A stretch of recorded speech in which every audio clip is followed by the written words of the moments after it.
Bonsoir, Anne Truby, présidente des Antigones. Avec le vote de l'instruction obligatoire des 3 ans et non plus 6 il y a quelques jours par les députés français à 95 voix pour et seulement 11 contre, nous nous résignons à un constat amer. Il n'y a plus personne qui comprenne l'importance de se battre pour des principes. Lorsque des lois touchent au porte-monnaie des Français, nous voilà tous debout. Les mesures économiques atteignent directement notre quotidien. On le voit avec le mouvement des Gilets jaunes, il ne s'agit pas de se battre par appât du gain, mais pour que chacun puisse manger à sa faim et vivre de son travail. C'est la base de la justice. Malheureusement, les choses se corsent lorsque, sous couvert de sécurité, nos représentants votent des lois liberticides.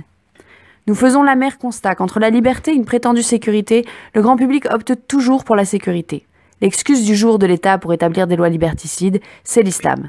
Les lois sur l'état d'urgence, la loi de programmation militaire, les multiples propositions de lois diverses et variées pour limiter les possibilités d'école hors contrat et d'instruction en famille sont passées quasi inaperçues ou même ont été plébiscitées par les Français sous couvert de lutte contre l'islam. C'est que, ma bonne dame, elles sont là pour nous protéger, toutes ces lois. La menace ultime, le grand méchant loup face à la frêle et innocente petite république, c'est l'islam. Le fondamentalisme fait rage, les attentats se multiplient, la peur croît et le législateur se frotte les mains. On entend dire que si les islamistes s'en prennent à la sacro-sainte République, c'est qu'ils ne l'ont pas bien comprise, ils n'en ont pas eu assez de la République. Alors, école républicaine pour tous, obligatoire dès 3 ans, c'est le point de départ idéal pour atteindre le mal à la racine. Dès 3 ans, on pourra non seulement contrôler ce que pensent les enfants en passant plus de temps avec eux que leurs parents eux-mêmes, mais de surcroît on tendra une oreille attentive aux naïfs récits de la vie familiale pour y traquer toute déviance potentielle. Pendant ce temps-là, il n'y a personne pour dénoncer cette emprise croissante de l'État sur nos vies, sur nos choix personnels et, dans ce cas précis, sur nos responsabilités parentales.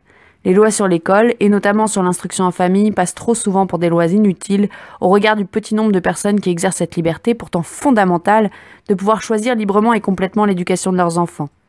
Il ne s'agit pas ici de juger des choix de chacun.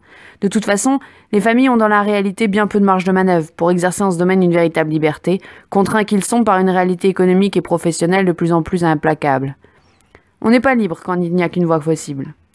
La lutte contre le fondamentalisme religieux n'est au regard de cet impératif qu'une excuse fallacieuse.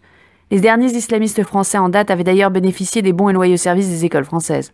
Le problème n'est pas la transmission de valeurs contraires à notre héritage, elle se fera de toute façon, école ou pas école, contrôle ou pas contrôle.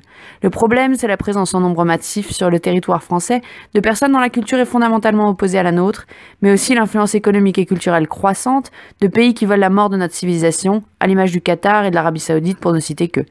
Le problème, c'est le refus de parler de frontières, de choc des cultures et de religions.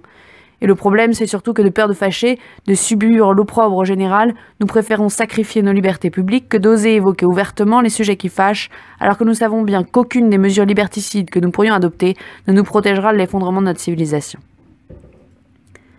Merci pour votre écoute, c'était Anne Truby pour les Antigones. Vous pouvez nous retrouver sur Facebook, sur Twitter ou sur notre site internet www.lesantigones.fr.